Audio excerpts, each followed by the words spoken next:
Hey, what's going on, guys? This is Twig. You may have seen me on Arcade1Up's various Facebook posts where I've been answering questions, things like that. First off, this video is going to be my opinion and my opinion alone. Second of all, I'm on daddy duty today, and my 2-year-old is running around right now, and that's the noise you hear, and I might have to stop intermittently and take care of her. So if you see some weird edit spots, that's going to be why. Now, I want to give a shout out to some awesome people that I've met in this process since I was made aware of Arcade1Up and what they're going to be doing for the last month and a half. I'm in an Arcade1Up fan page, and I've met some awesome YouTubers there that I am trying to emulate, that I'm going to be taking inspiration from in some of my probably a lot better produced videos. Cool Toy, sorry up front. The backwards hat thing I know is your swag. I'm not stealing it on purpose. It's just because the lighting's in here. I wear baseball caps all the time, but generally I wear them the correct way. I've only got it backwards right now because the lighting is so bad in here. So that's your shtick. Don't worry about it. I'm not trying to steal it. Cool Toy is a great YouTuber going over these arcades. You get a lot of good information from him. The Toy Room, James, another outstanding YouTuber that's going over these Arcade1Up things. And then finally, Glenn's Retro Show. Check them all out. They're awesome. Now, mine is extremely organic, as you can tell. I do not have a studio or a mic or any of that stuff. I'm just an old dude in double wide. And that's my shtick, old dude in double wide. Now, the reason that I love these machines, even though I haven't touched anything yet, and I think it's going to hit a home run, is for people like me. I'm 51. I remember at 12 or 13 years old going to putt-putt, which at that time I thought was just a mini golf course back in the late 70s, early 80s. Going in there with my dad, I believe it was, and then seeing Space Invaders for the first time, my first arcade stand-up machine. I go over and look at it, and I'm like, what is this? Boom, I was hooked. And I've been hooked from day one. I was there when the original machines were up, the Asteroids machine. All of those, when they're all new. When you go to Pizza Hut, and then the cocktail tables and all that stuff. Awesome. Awesome. I love it. Now, I know there are a lot of individuals that have the wherewithal, have the means, have the woodworking skills, and also probably have the space and the income to have these huge cabinets. Well, I'd say huge, but they're actual arcade cabinets, standard height. And, you know, they could put MAME on them or Pandora, whatever the case may be. That's not what I'm after, and I don't think, and I'm only speaking for myself, I'm not speaking on behalf of the company because I don't work for the company, nor do I work for any of the retailers that are going to be selling this. I'm just a regular dude. But the reason that I think these are going to hit a home run is I want multiple machines. They don't take up as much footprint as multiple of the standard arcade machines are going to take up. They're easy to maneuver, they're easy to move around, and they have multiple games on one system. Yes, I know the Pandora will have 520 games on one system, but look at it, come on. Of those 520, and I'm just making that random number up, you may get 13 variations of Pac-Man, because I do have MAME experience, and I know how that works. And of those MAME variations, you may have one that works kinda, sorta, maybe. So yeah, I know how MAME works. I don't want these cabinets to gut them, to put a Raspberry Pi in them. I can do that with anything. I can emulate all of these games, especially the Centipedes and all that. They're 2D games. You can put those on a phone. Nobody's buying these specifically for the games themselves. They're buying them for the artwork. The cabinet already, well, not put together, but a cabinet already cut. I don't possess woodworking skills to be able to do that myself, nor do I have the time to do it myself. So it is right up my alley. They're too short. Okay. Too short for what? Put them on something. They're not wide enough. Okay, they're wide enough for me. I'm getting one-player games. Yeah, I know the Street Fighter and the Rampage is going to be multiple-player games, and it's going to be extremely difficult for 3 adults to play on the Rampage machine 3 wide. I get that. Who's to say that if this doesn't take off the way that I think that it's going to take off, that Arcade1Up doesn't expand their line into other cabinets, cocktail cabinets, wider full cabinets. Who knows? Like I've said before numerous times, the analogy I use is Ford. They started out with a Model A, Model T, I don't know. If you want to correct me in the comments, see which one was first, that's fine. I didn't do any research. I know it was a model something. But they started with that, and what do they make now? Quite a few different models. Same thing could be with Arcade1Up. So I don't understand the vitriol or warning, or not warning, but saying a company is going to fail simply because you don't like their product. If you don't like their product, don't buy it. It's as simple as that. There are plenty of people that do. Now, there are people that are concerned, upset with the multiple times that the pre-orders have been sold out.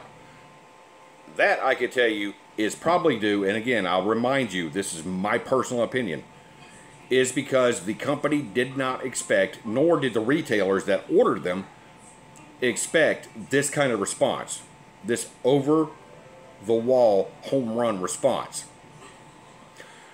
Companies aren't silly and aren't dumb. They're not going to make or mass produce thousands and thousands of units on a brand new line in a brand new niche before they even have any kind of sales record to justify the number of units they're going to build. So they put it out there. It's not really that much different than Kickstarter, but they put it out there and they want to see what kind of response they're going to get. And this one hit a home run, so they're having to scramble to make things to meet the demand of the first wave. Ensuing waves, I'm sure they'll have a track record and they'll be in a better situation to order and manufacture what they need to begin with. So you probably won't see this again. And this is not like what I feel Nintendo has done every time they've released something or a console. And I think they artificially limit how many are made at launch so that they can inflate artificially the demand for the product so that it oversteps the supply. I don't think that's the company. No company that's starting a new niche or with a new line would do that. That's dumb. They just don't have a track record to back themselves up with to justify how many they're going to order. This last topic I want to touch on is going to be the height of the machine. Arcade1Up strategy was to put it in retailers. And why not? That makes the most sense. They're going to sell a lot more at the various retailers than they are going to be on their own website probably, or doing them on Marketplace or anything like that. You put them in retailers where people still go to brick and mortar stores and buy things. That still happens. I know there are companies that are closing down shop and all that because of the online retailer, but something like this, people are going to want to touch, see, and feel, generally. So, in order to have a product that will fit on a shelf, and I speak from experience, I am a retailer, the gondolas are 4 feet wide. That's 48 inches. They're also, in height, for the most part, average 84 inches tall. So that's why the machines are in 48-inch boxes. If they're going to lay them down flat at Walmart or Bed Bath & Beyond, whatever, they can't overextend the edges of the shelves they're going to be sitting on. Because the 4-foot section next to where these machines are, be it add-ons for it or whatever the case may be, they have to have the ability in that 4-foot section next to it to move the shelf. Can't do that if 2 inches of this product is laying on this shelf. Companies have to pay a lot or give concessions sometimes when they're sending their products to get in vendors' stores and on their shelves. Sometimes the vendors will pay an exorbitant amount of money to have their product in what I call a strike zone, which is typically the 5-foot woman eye level on the shelf. I have no idea where Walmart or Bed Bath & Beyond, or I don't even know what FYI is, but any of those other places, no idea where we're going to put them. So they have to be, they cannot be longer than 4 feet because they're going to lay them flat. And even if they're going to library them or do them vertically, they're not going to give up almost an entire 4-foot section, 84 inches tall, for a 60-inch product. Even if the product is, and I don't know what the dimensions of the box are width-wise, but let's say the product is 2 feet wide, that's half your shelf width-wise there, and then you're going to take up 2/3 of the height of the gondola for one product? No, that's not going to happen. Real estate on a gondola in a store is very, very important. And if they're going to have add-ons like the risers, again, I have no idea how they're going to merchandise this stuff, but they're going to get the most out of that 4-foot section they possibly can. And simply putting a 60-inch product on a 48-inch shelf doesn't work, and it's not going to. Now, somebody in one of the groups I'm in argued yesterday, not argued, but debated, well, you know, break the uprights up into 2 pieces. Well, the company that I work for specifically got away from selling 5-shelf bookcases. The reason is because the same reason, they're 60 inches tall, and the company found out very soon that selling pieces of furniture where the uprights are in 2 different pieces are not going to be structurally sound, and they will fall apart if you're using L brackets or things like that to put the uprights together. And nobody is going to want to have a cabinet that falls apart after just a few months. Another thing is side art. One of the main reasons that I'm going to get one of these machines is the side art. They're awesome. Another reason, but personally, I don't think the 12-in-1's ever going to be for me because it's half art on this side, half on this side. I want the whole experience.